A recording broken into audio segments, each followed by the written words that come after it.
This is the Fifth Estate Winning Headlines, your media police post. In this segment, we summarize some of the headlines that you might have missed this morning, and we take a look at the political pieces we call cartoons in this country. Today is the 3rd of September 2020, and I am DM. I'm JM. And I am GK. In case you missed the headlines, here they are. In the Daily Nation, county salaries fix over Senate mess. The Standard, thorn in DP's flesh. And in the Star, RUTO plots to fight Raila over Obado.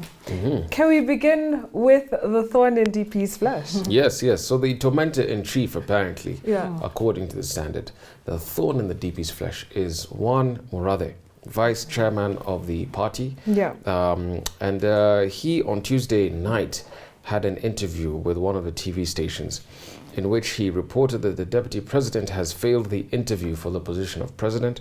He's been interviewed the last 8 years and he's failed miserably, at least in the eyes of the current leadership. And he used a very humorous analogy here, one of the family. And he reminded Kenyans that it is the duty of the president to leave the country in good hands once he's out of office. And he talked about a father and his children. The father in a home, he says, knows the greedy child, the one who will sit on others. He knows who is the rational child, and so on.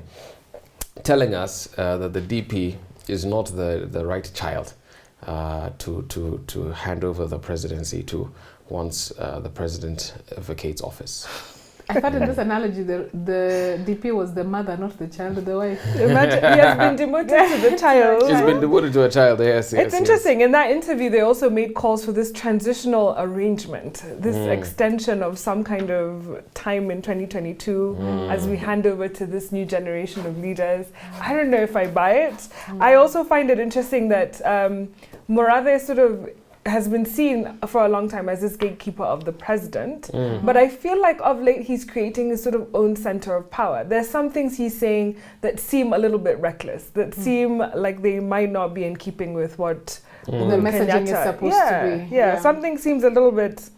So then you're saying that he's acting on his own behalf, and he has a goal and a strategy that are not necessarily aligned to the president. Yes, that is my submission. But in politics, it's also very good to have people throw spanners in the works occasionally to make test the water, the scene to creative, and enemy. to test the water, and to confuse the enemy. All those things. Interesting. And he said, you know, we have studied this president. We know him. We know what he stands for. If you have been with someone for the longest time, then you know his mind. So yeah, he's there positioning himself as the gatekeeper.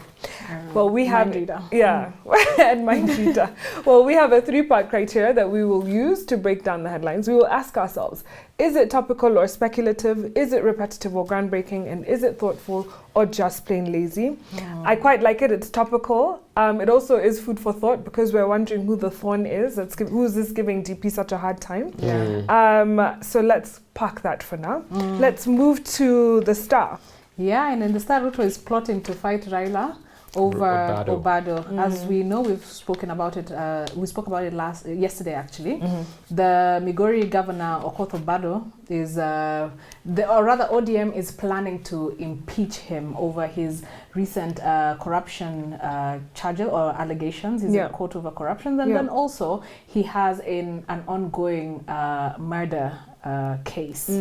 So, but then what the Star is telling us is that this is really a fight between RUTO and Raila because it is ODM that is planning the impeachment. But then Obado is a known ally or a DP man. And so representatives of the DP, like the Nandi Senator Samson Cherargei, have said that they're going to fight this tooth and nail. And they're also telling, Obado himself is telling RUTO, bring it on, baby. Bring it on. Obado is telling Raila or RUTO to bring it on? He's telling, telling Raila. Yeah, because RUTO and Obado on one side. His godfather. I think when it comes to corruption and murder cases at that level, they should be expedited and just gotten over and done with. Because what the DP people are citing also is that ODM is doing double speak. there are other people in the ODM party who have ongoing cases and have accusations of crime and other corruption rather. Yeah. But the party has not acted with such speed, right? Yeah. Interesting. Okay, so let's move to the last paper where we have the Daily Nation. And here we're being told that there's trouble. The House has dragged on this revenue sharing formula. Yeah. And this has affected July and August salaries in many of the counties. So we find that Kakamega County has only just paid its workers for July and August after taking a bank loan. Nakuru has had to deploy money from other projects in order to pay its 5,000 employees. And Kiambu County is currently in talks with other banks to provide money, which will be repaid by the Exchequer once it releases the county funds. And again, we're being told Uasin Gishu as well is not being able to support its health and transport facilities and duties because there's insufficient funds, and this is then slowing down the fight for COVID-19 in the county. And this is just speaking to the impasse that had happened with the funds being shared out. So we're told that Badi asked CS Ukuriatani to release the funds, but the House is in recess until next week. So they will just have to wait. The only thing I'll say is that the fact that county governments can get commercial loans, that one will be a cause for concern if there's no fiscal responsibility and like really clever monitoring. Of course. On our part. Yeah, of course. And already I don't think we collectively as a nation have any faith in terms of the fiscal responsibility of governors. They're corruption cases left, right and center. But I think, of course, this stalemate happened at a terrible time when we are fighting a pandemic. Exactly. And the county governments are pressed for money. Yep. But then also I think it has really demonstrated the ineffectiveness of the Senate. And while we're talking about constitutional changes, maybe that is one of the bodies that should go. Get rid of the Senate? Interesting. Food for thought there. Yeah. So who do we give our winning headline? Personally, I like the thorn in DP's flesh. I wish it had read the tormentor in chief, but we can take it as it is. Does anyone have an opinion? I think so too. I think the Standard gave us a very punchy headline. So we're going to pass the other two onto the political pieces that we call cartoons in this country, where we also have a 3-part criteria. We ask ourselves, is it humorous or dry? Is it satirical or pessimistic? And is it effective or just plain lazy? Can we begin with the Standard? Yes, so in the Standard, we've got a cartoon showing Al-Shabaab type criminals who have branded themselves Terror Inc. They seem to be in a brainstorming session with their tutor standing by the whiteboard that has a green-colored COVID-19 virus drawn on it, and he's welcoming suggestions. However, they're not suggestions on a cure, but suggestions perhaps on how to exploit the situation to do more crime and more terror. And the relevance here is the observation by the UN Secretary General Antonio Guterres, who recently observed that these criminals that we call terrorists are exploiting the hardships caused by COVID-19 to radicalize and recruit. Interesting. It's a good one. Yeah, and I mean, governments have curtailed a lot of liberties and people are feeling frustrated all around the world. And so it's right, the recipe is ripe for people to be recruited and taken into these organizations. Let's park it, good commentary. Let's move to the Daily Nation, where we have caricatures of Babu Owino and Junet Mohammed sitting on a caricature of Raila.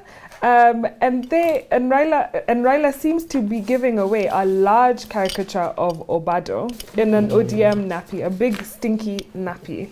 And the nappy has oranges, and Raila says, "Pooh, go ahead and impeach him."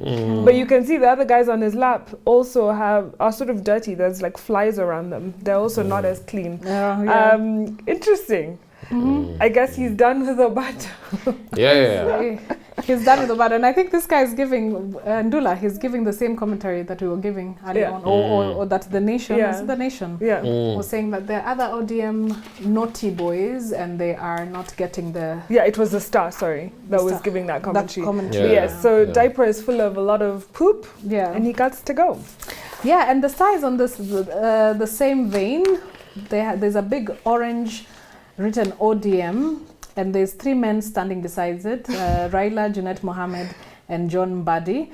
But there's a slice taken off the orange, and it reveals that it's actually a watermelon inside. Reminds us of somebody, does it? We have always shown our true colors on matters corruption. That is what they're saying. I guess it's the same commentary it is double speak. Double standard. Very good reference to Odiema being wobblers recently. Yes. Who do we give our winning cartoon, guys? I love the diapered Obado. I like that one as well. Shall we give it our winning cartoon? Yes. There you have it. Daily Nation gives us our winning cartoon. And now for our final thought. But before we get there, please remember to subscribe to our YouTube channel.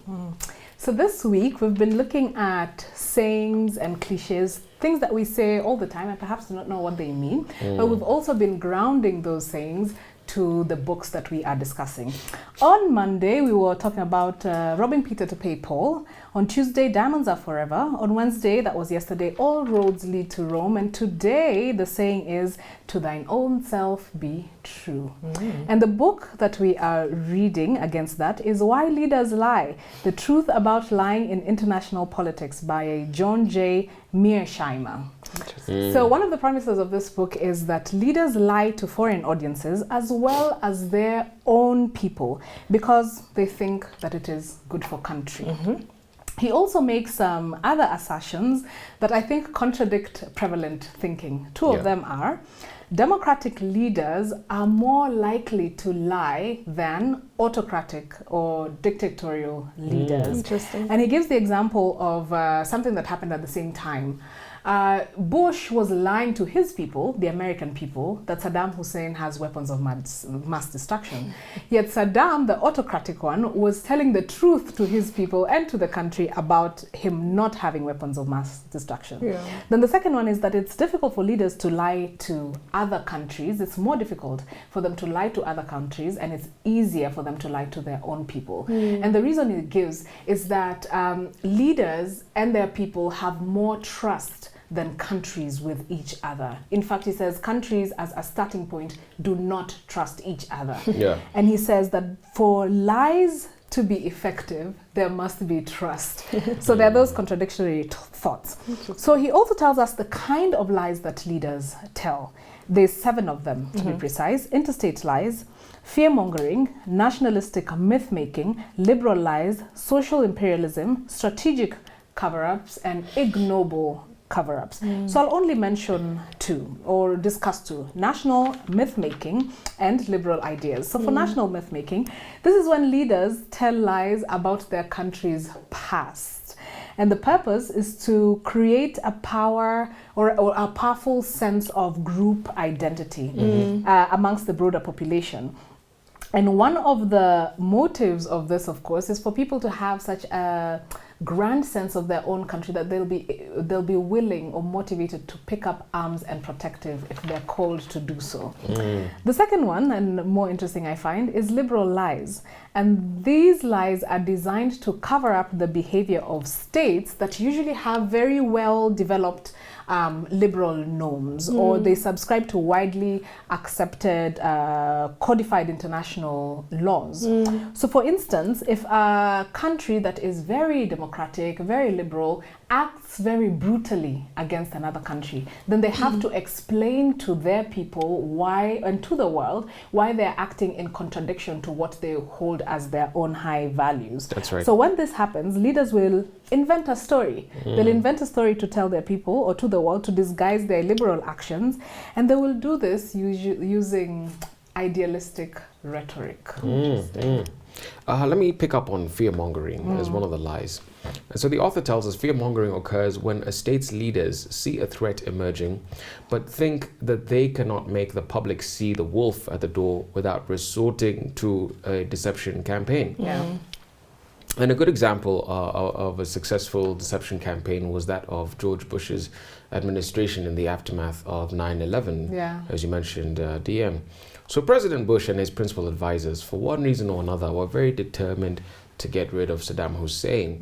But the problem for them was that there was not much enthusiasm for invading Iraq in the broader public opinion.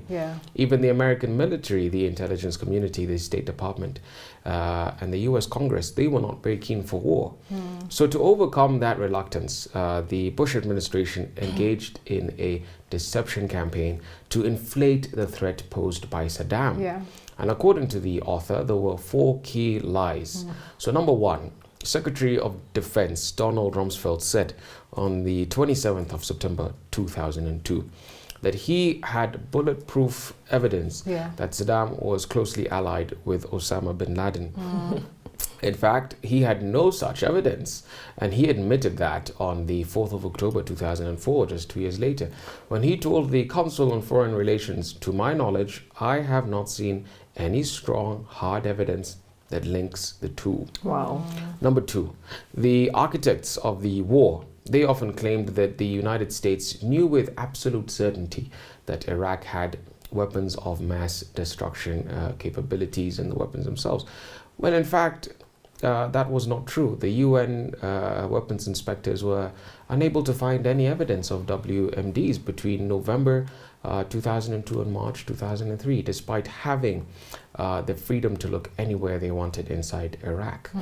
Number 3, the Bush administration made numerous statements before the war that they were designed to imply that Saddam was in part responsible for the attacks of 9/11. But the president and his advisors never explicitly said that he was linked to those events. And the aim there was to foster that false connection in the minds of the people, to suggest, but never to outrightly come. Strong suggestion. A very strong suggestion, but never to admit that there had been any link. And finally, number 4, in the year before the war, 2003, President Bush and his advisors frequently said to the international community that they hoped to find a peaceful solution to the Iraq crisis, and that war was an option of last resort. In fact, the Bush administration was bent on war by the summer of 2002, by around July. And that we know from the memo of the then head of Britain's Secret Intelligence Service, which he told us. Read more about it in the book. Very interesting. Wow, a whole year before. Imagine, that is so deceptive. Yeah, so I looked a little bit about strategic cover-ups, and they say strategic cover-ups, these lies can take 2 forms. Leaders can lie about a policy that has gone badly wrong, and the motivating reason here is to protect the country's interests, so you don't look weak.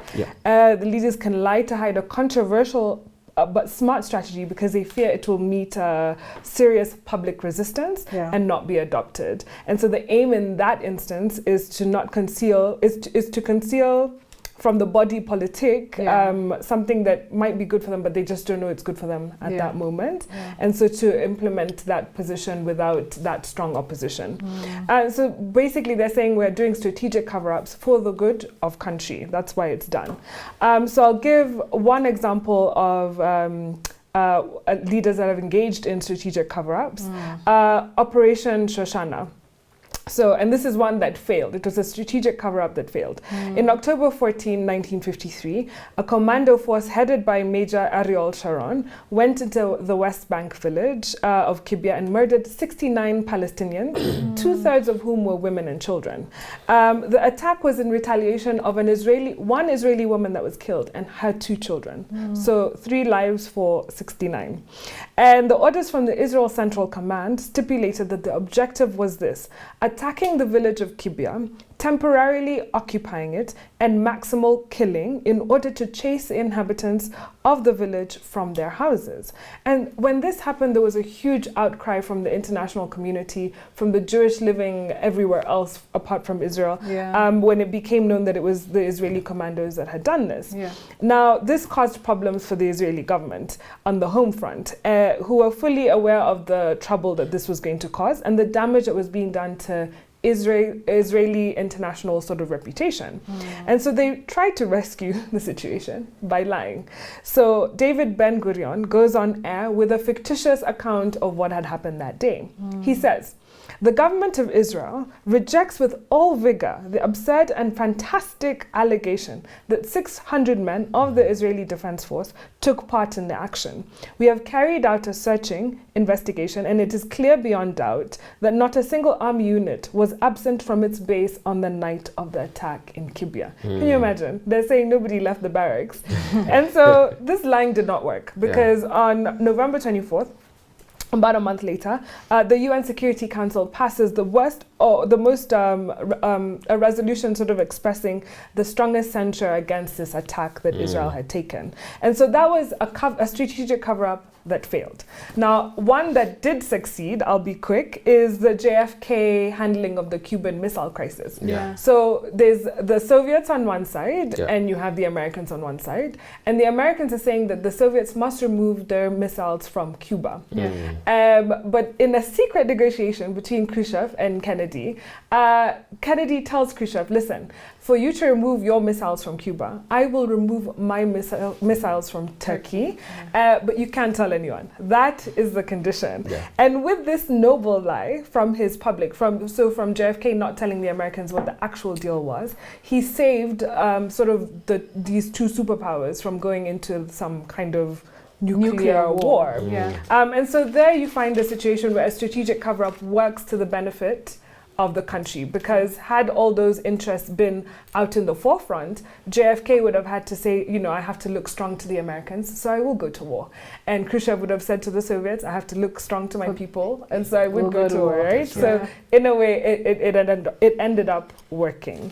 So I want to end with that. Read the book, very interesting. But on a day where we had a winning headline from The Standard and a winning cartoon from the Daily Nation, I want to leave you with this. On a personal level, it is difficult to be honest with others when you continue lying to yourself. Right? And here's another one. Lies quit when they are tired, and truths quit when it has won. So stick with the side of truth, and always be true to yourself. Have a lovely evening. Subscribe to our YouTube channel, but find us on TV. We're on GoTV, Prime Free to Air, and Star Times.